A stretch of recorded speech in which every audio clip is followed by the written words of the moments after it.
Violet Chambers clutched her purse tightly to her chest as she darted between tables, desperate to escape the man who had spent the last 30 minutes detailing his cryptocurrency investments while checking his reflection in the back of a spoon. Her mother's voice echoed in her head. "Just one date, Violet. He's the son of my boss, and he's very successful." What her mother had neglected to mention was that Derek was also insufferably arrogant and had the personality of cardboard soaked in cologne. When Derek excused himself to take a call, Violet saw her chance. She slipped away from their table at Luciano's, one of the most upscale restaurants in the city, her heels clicking against marble as she made her way toward the exit. Freedom was just steps away when disaster struck in the form of a waiter carrying a tray of red wine. The collision was brief but catastrophic, leaving her cream-colored dress splattered with crimson. "Oh my God, I'm so sorry," the waiter stammered, his face pale with horror. "It's fine," Violet managed, though it wasn't. The dress had cost a month's salary from her job at the city library. What mattered more was that Derek would return any moment, and now she had the perfect excuse to leave if she could just get outside before he spotted her.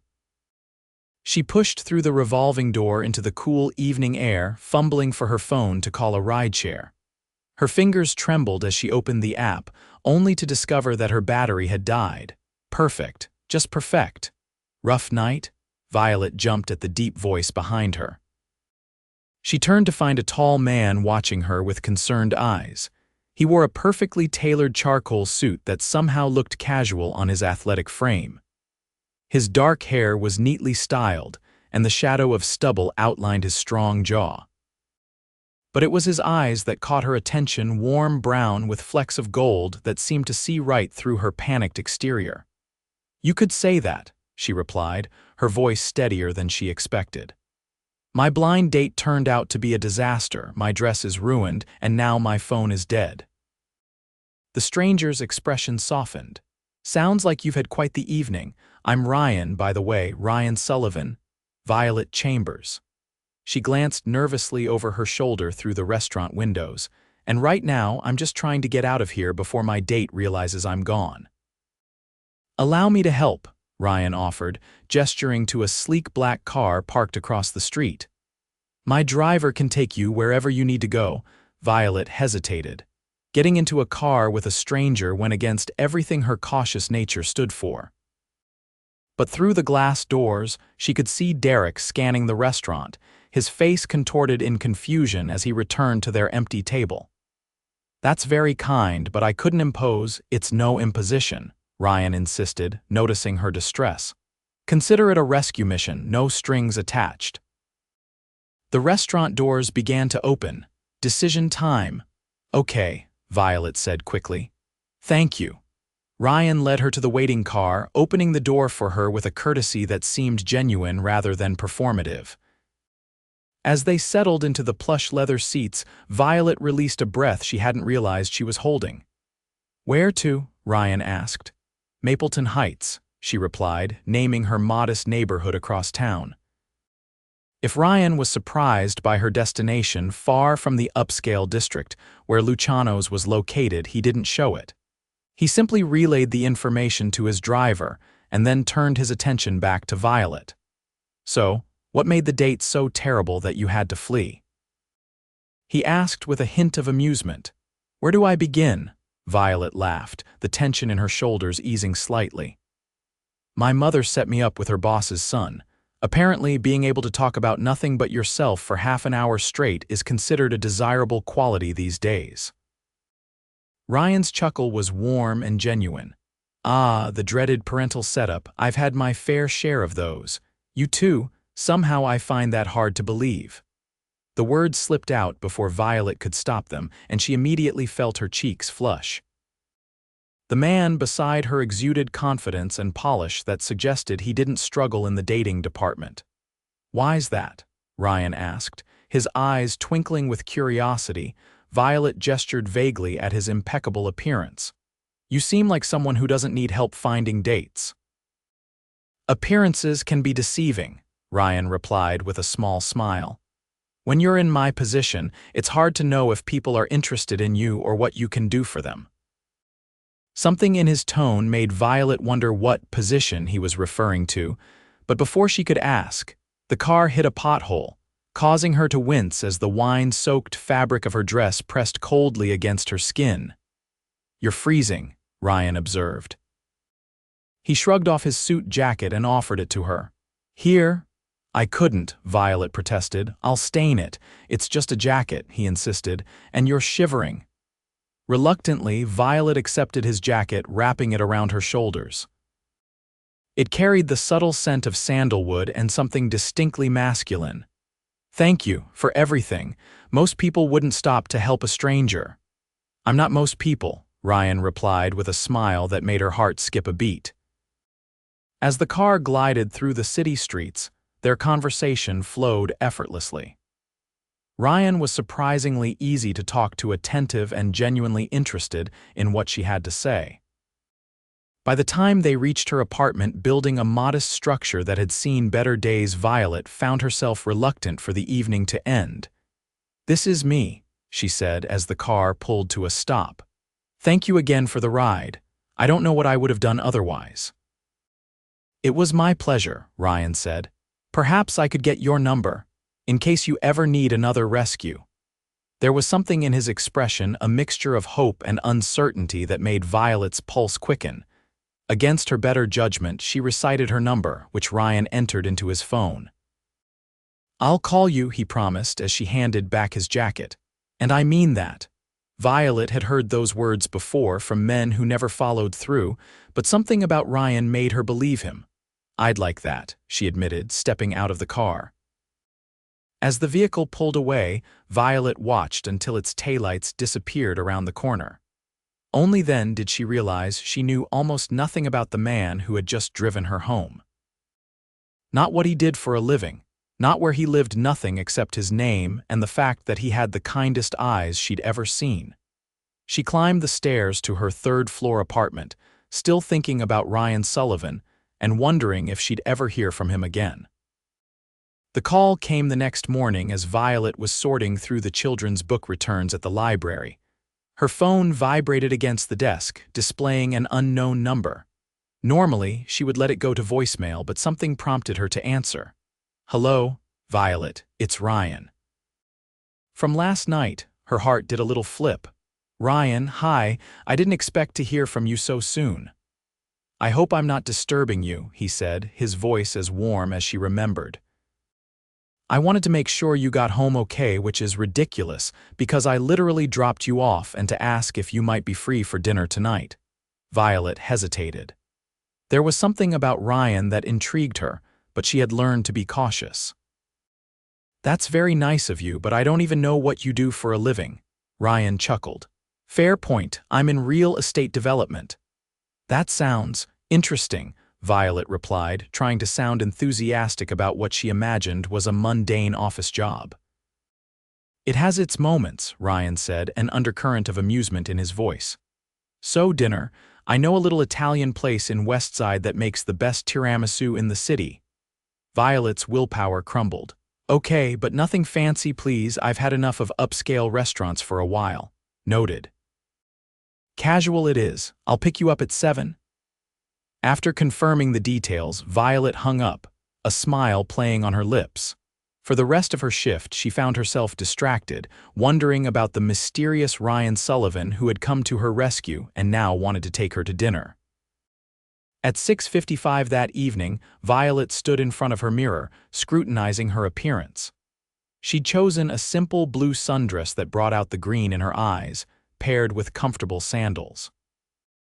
Her chestnut hair fell in soft waves around her shoulders, the result of more effort than she cared to admit. The buzz of the intercom made her jump. He was early. When she opened the door, Ryan stood there in dark jeans and a light blue button-down shirt, the sleeves rolled up to reveal tanned forearms. He looked different from the polished businessman of the night before, but no less handsome. "You look beautiful," he said, his gaze appreciative but respectful. "Thank you," Violet replied, feeling a blush creep into her cheeks.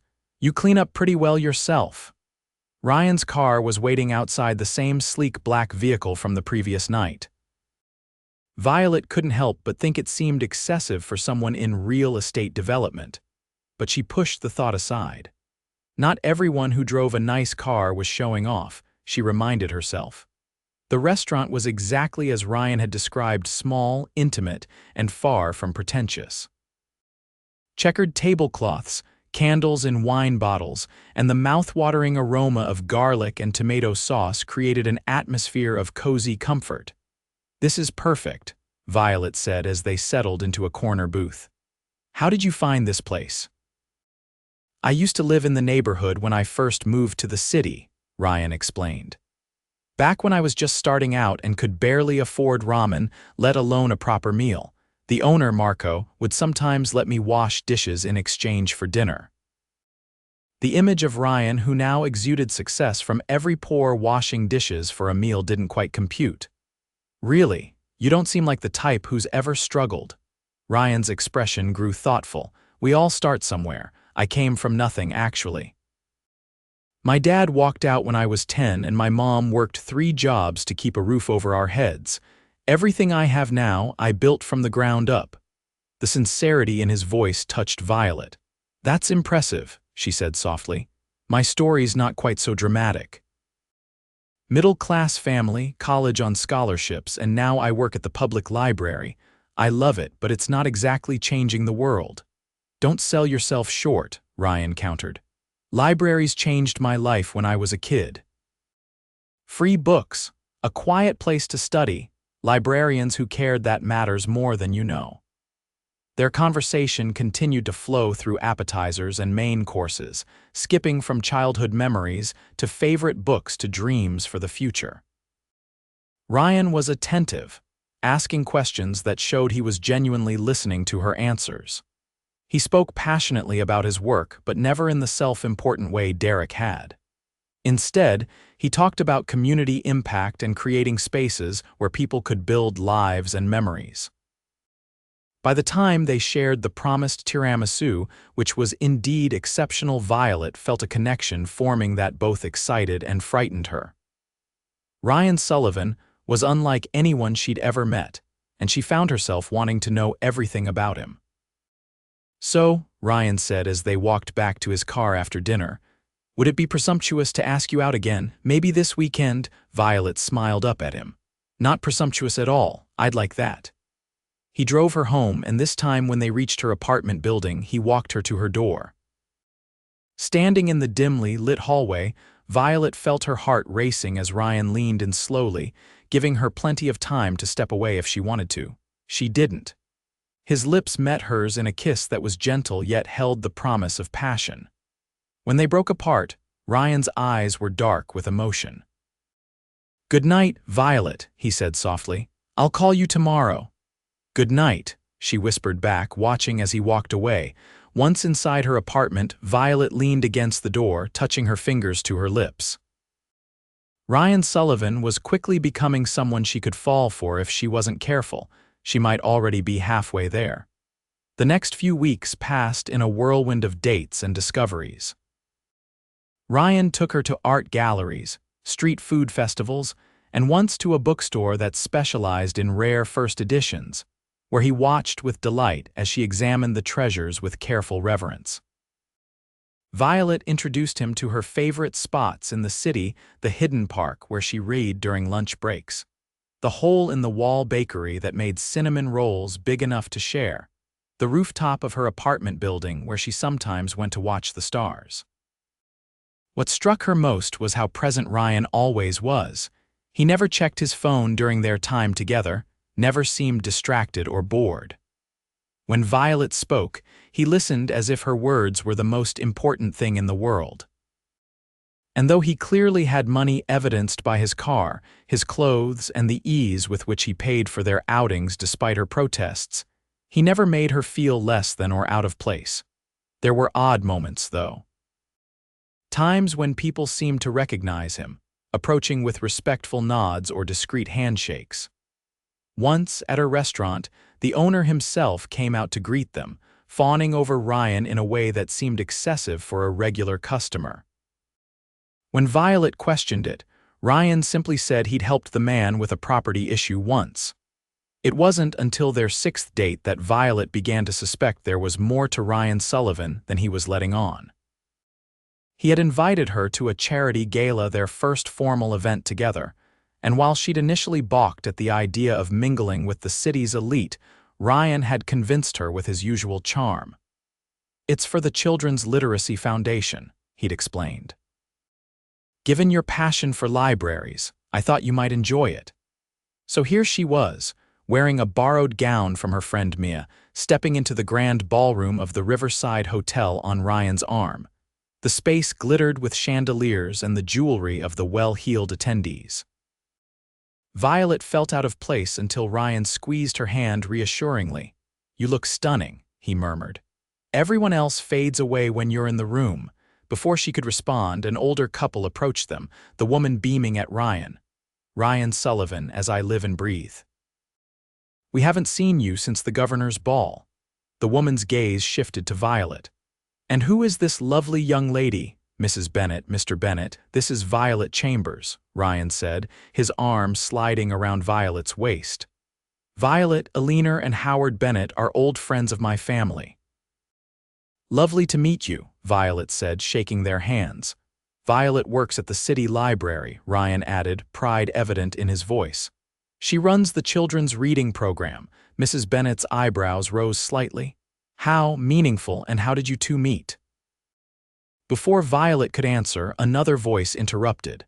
"Sullivan, there you are. We need to discuss the downtown project. The investors are getting antsy." A man in an expensive suit approached, nodding curtly to the Bennetts before turning to Ryan. "The board needs an answer by Monday. Are we moving forward with the cultural center or the luxury condos? The profit margins on the condos are significantly higher, but your heart seems set on the center." Violet frowned, looking between the man and Ryan. This didn't sound like the kind of conversation a regular real estate agent would be having. Ryan's jaw tightened almost imperceptibly. "Michael, this is hardly the time or place. I'm here with my date, Violet Chambers. Violet, this is Michael Prescott, my CFO. Violet's confusion must have shown on her face because Mrs. Bennett let out a small laugh. "Oh my dear, don't tell me you don't know who you're dating." She turned to Ryan with an arch look. "Playing modest again, are we?" Ryan's expression remained composed, but Violet could feel the tension in his body. "If you'll excuse us," he said smoothly, "I promised Violet a tour of the venue." He guided her away from the group, stopping only when they reached a quiet corner near the terrace doors. Violet turned to face him, confusion and hurt mingling in her chest. "Ryan, what was that about? Why does that man think you're making decisions about luxury condos versus cultural centers? And why did you call him your CFO?" Ryan ran a hand through his hair, a gesture Violet had come to recognize as a sign of his discomfort. "I should have been more forthcoming with you. I'm not just in real estate development. I'm the CEO and founder of Sullivan Enterprises. We're one of the largest property development companies on the East Coast." Violet stared at him, processing this information. "You're a CEO of a major company," Ryan nodded, watching her reaction carefully. "I am, and I should have told you sooner, but—" He trailed off, looking uncharacteristically uncertain. "But what?" Violet prompted, crossing her arms. "But when we met that night outside Luciano's, you didn't know who I was. You treated me like a normal person, not a potential business connection or a wallet with legs, and it was refreshing, honest." He took her hands in his. "I've been on so many dates where all the other person sees is what I can do for them. But you argued with me when I tried to pay for dinner. You showed me your favorite bench in the park that costs nothing to sit on. You got excited about finding a $1 book at that sidewalk sale. With you, I'm just Ryan, not Ryan Sullivan of Sullivan Enterprises." Violet pulled her hands away, hurt overriding her confusion.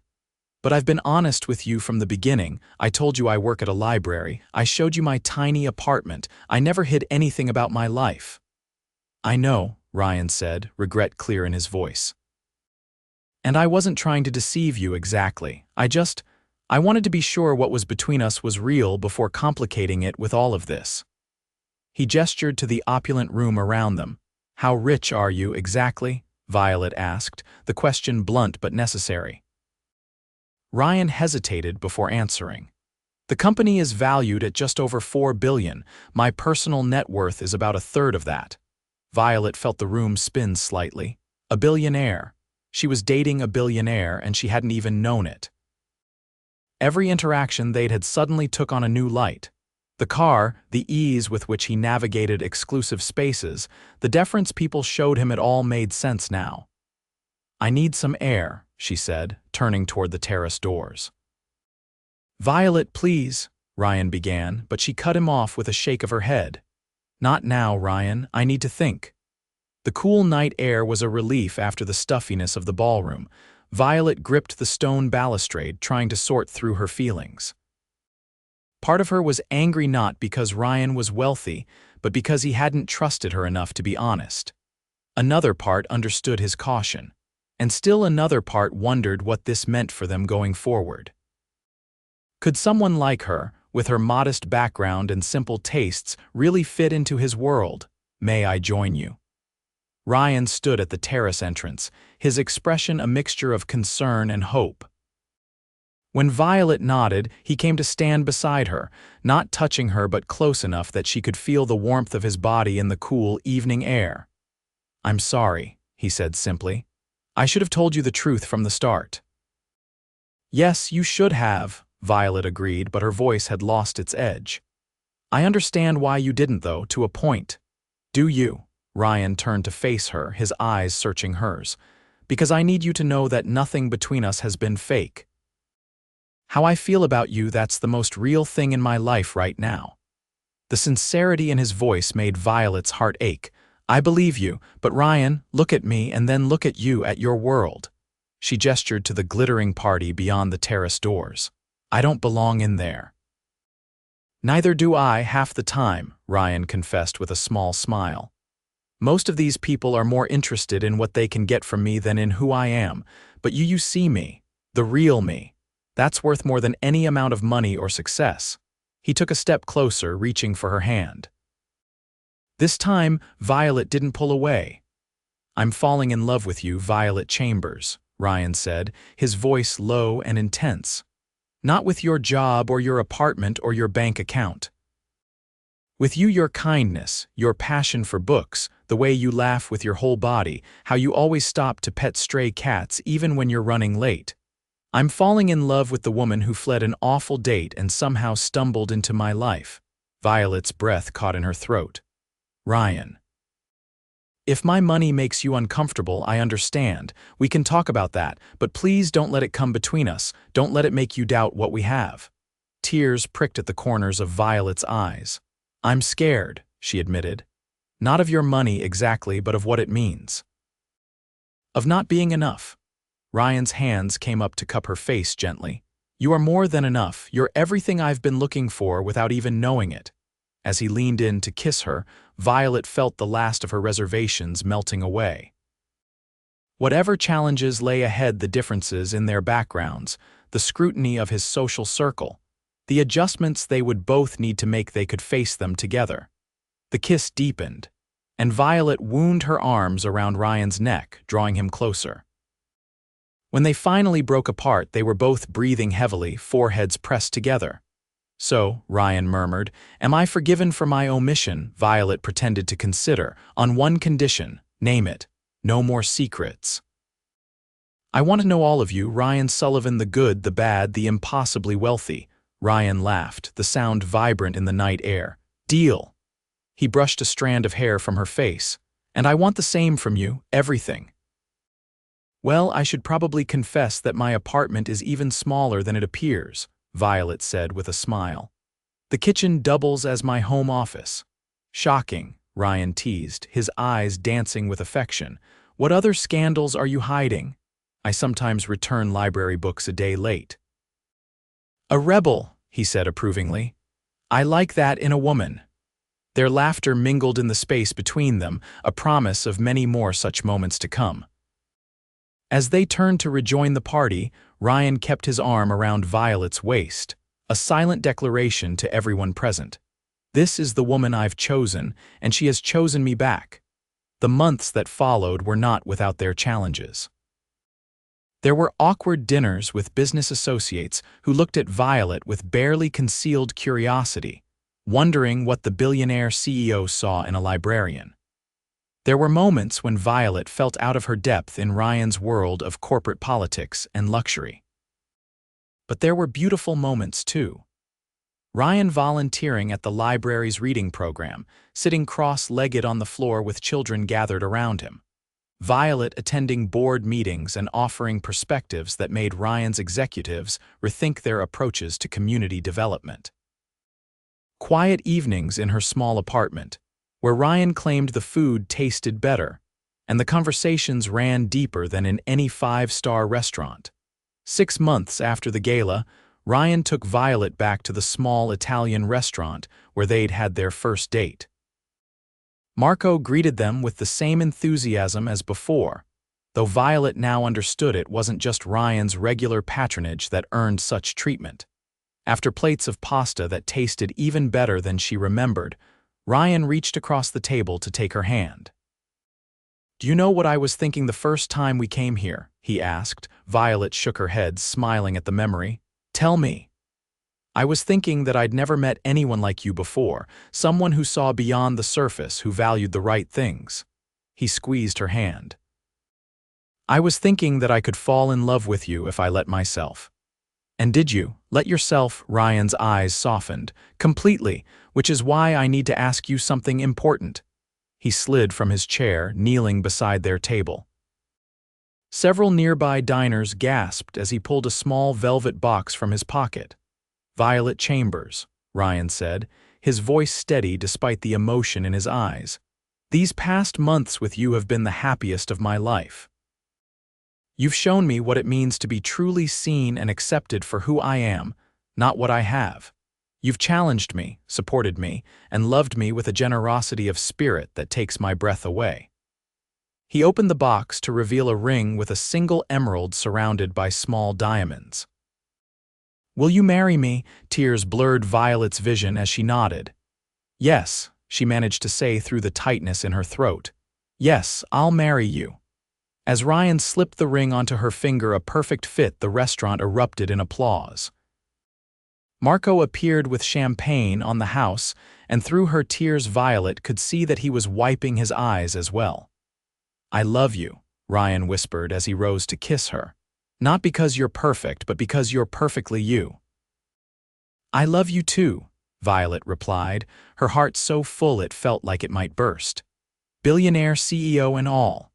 1 year later, they were married in the garden of the cultural center that Ryan had chosen to build instead of luxury condos. It was a compromise that had pleased the board more than expected. The center included revenue-generating spaces alongside free community resources, becoming a model for responsible urban development. The wedding was intimate despite Ryan's high profile, with only close friends and family in attendance. Violet wore a simple gown that made Ryan's breath catch when he saw her walking toward him. They wrote their own vows, promises of honesty, respect, and unwavering love that brought tears to the eyes of even the most stoic guests. At the reception, held in the center's grand hall, Ryan pulled his bride onto the dance floor for their first dance. As they swayed together, he leaned down to whisper in her ear.